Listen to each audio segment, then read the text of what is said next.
What is up, everyone? It is Quinn here, back with another video, and today we're finally going to be jumping into some of the rookie content. So over the next few days, or I guess, next week and a half, 2 weeks, looking at all the rookies, ranking them by position. So running backs, wide receivers, quarterbacks, tight ends, and then, maybe ranking them all together, doing some mock drafts, stuff like that. But in this specific video, we're going to be looking at the rookie running backs. Now, since, we're still fairly early on in the offseason, haven't had the combine, don't have a great idea in terms of, draft capital, landing spots, all of that stuff, I'm going to be going through my top 8. And now I think this is a pretty interesting class. We've got a pretty clear top guy, maybe a clear number 2. After that, there's kind of a lot of depth options. It's a very deep class, maybe not super top heavy, but I think you could make an argument for 12, 13 different guys to be in this top 8. So, maybe someone you really like didn't make the top 8. I'm guessing everyone's kind of going to be feeling that way.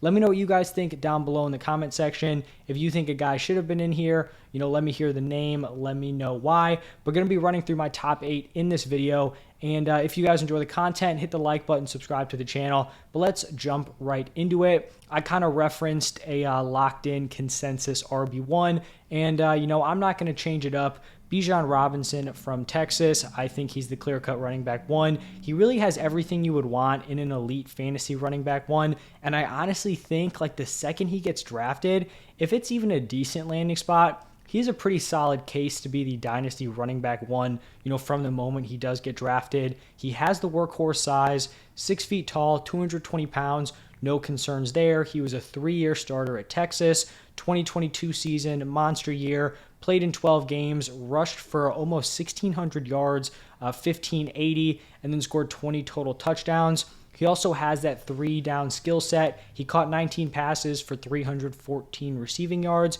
Now, I'm not going to come out here and say, he's like an elite receiver. He's not a Christian McCaffrey, like an Alvin Kamara, but he can totally get the job done. And if a team's drafting him, probably in the first round, it seems like he's locked into that first round. He's likely going to be getting that 3-down workload, and he may even push to be like a top 20, maybe even a top 15 pick. So that's why I have Bijan Robinson at number 1. Now, looking at number 2, I think this is pretty consensus also across what I've seen. I'm going with Jahmyr Gibbs out of Alabama.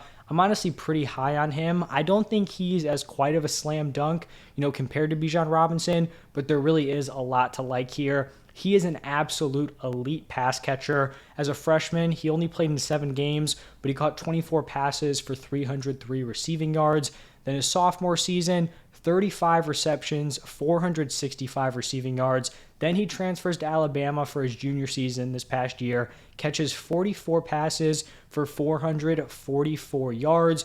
And, receiving numbers can kind of be deceiving. You can have a guy, racking up a ton of volume just on dump-offs, all of that. That's not what's happening here with Gibbs. He has a super advanced route tree, especially, for the running back position. He's not just, running wheel routes and catching it. He's going up the field. He's running crossers, all sorts of stuff. And, this is his biggest strength as a pass catcher, but he's also not too shabby as a runner. Also a very, very strong athlete. I think the only concern here for Gibbs is his frame. He's about 5'11", 200 pounds. And while that's not super small, that's not your typical workhorse size. And where you're going to be drafting Gibbs in rookie drafts, he's probably going to be going mid to high first round.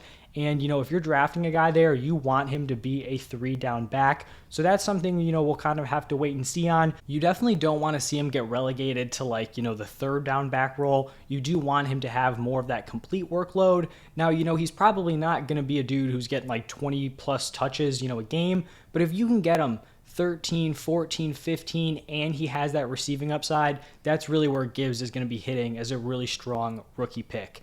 Now, here at number 3, I'm going with Zach Charbonnet out of UCLA. I have seen a lot of variance after the top 2. Typically, you'll see Bijan, and then you'll see Gibbs at number 2, and then 3, 4, 5. It kind of starts getting crazy all over the place. Personally, I'm pretty locked in here on Charbonnet at number 3. I think after Bijan, you could probably argue that Charbonnet is the most well-rounded running back in terms of a guy who has that workhorse size at 6'1", 220 pounds.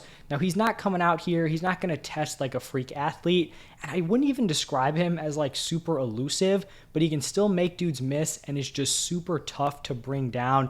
Like when you're watching, highlights of him, he's not going to be someone who's, making a dude miss, sending him flying past him, breaking his ankles, but he is just so tough to get on the ground. Dudes are just bouncing off him. He's able to extend plays that way. We saw him play his first 2 years of college at Michigan before he transferred to UCLA, and he dominated in both of those seasons. A lot of people thought he was going to come out after that junior year. He ended up returning to UCLA for his senior season, where he rushed for over 1,350 yards in 10 games, and then also scored 14 total touchdowns, and then added 321 receiving yards on 37 receptions.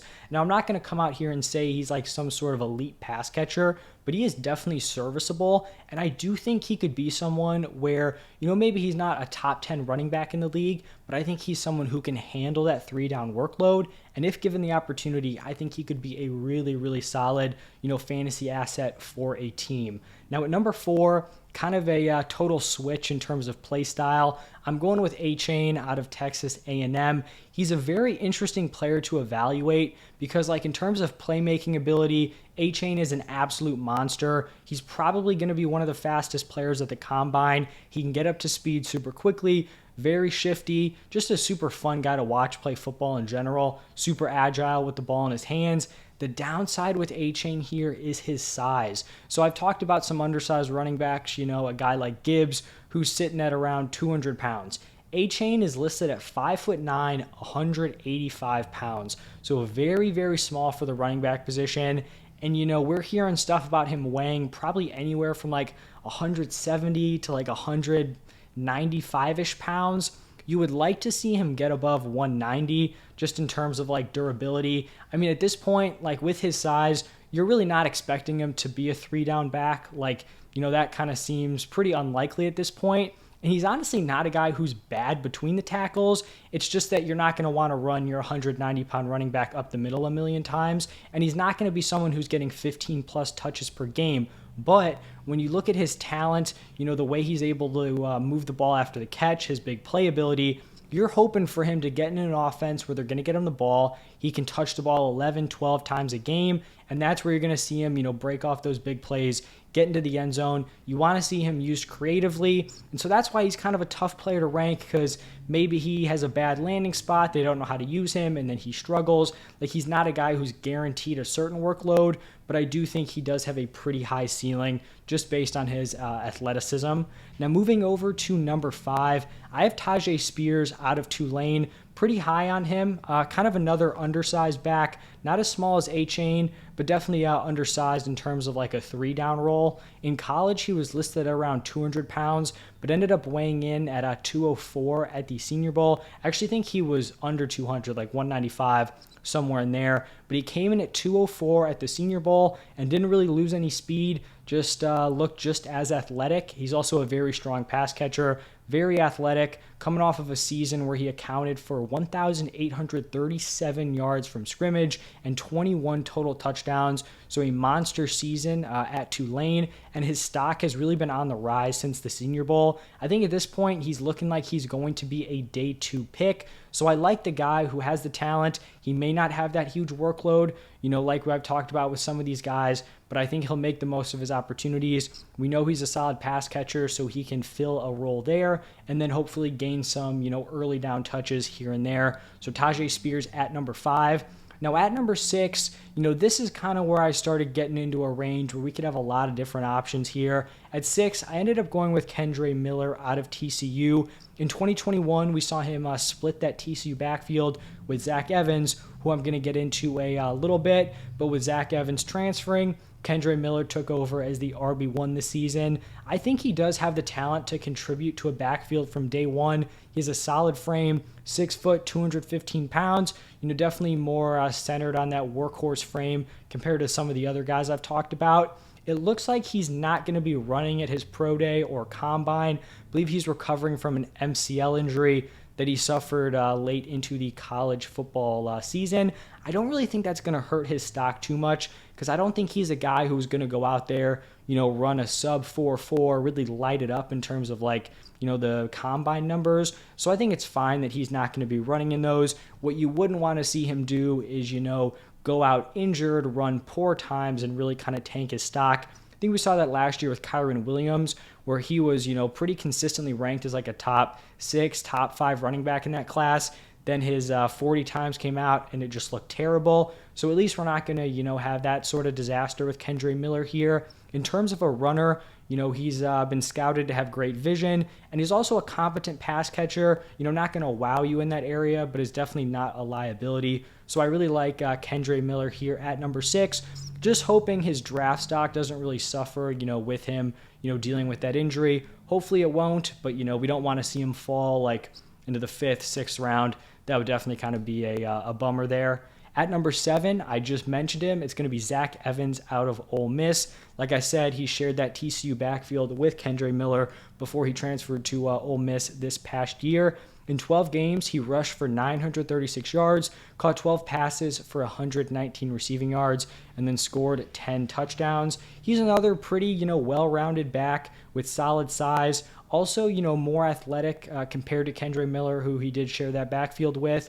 I think he's looking like he's going to be picked probably maybe later day 2, early day 3. So the draft capital is also going to be pretty solid. Someone who I do like here at number 7. And then rounding out my top 8, I have Sean Tucker out of Syracuse. I think there's other people out there who seem to be a lot higher on Tucker than me personally. He's currently going as the rookie running back 4 off the board on Underdog for 2023 drafts. Personally, I'm just kind of struggling to see the upside here. I do think he has a, solid, well-rounded skill set, but I really wouldn't go out and say he's like, exceptional in one specific area. And then when you're looking at a dude who's not going to have that workhorse frame, he's around like 5'10", 205, and I don't think he's going to show up to the combine or pro day and like totally blow your mind athletically. That's a guy where I just don't know where he's going to fit. Tucker really broke out as a sophomore with like a crazy season, rushed for 1,497 yards in 12 games, and then also added 20 receptions for 255 yards and 14 total touchdowns.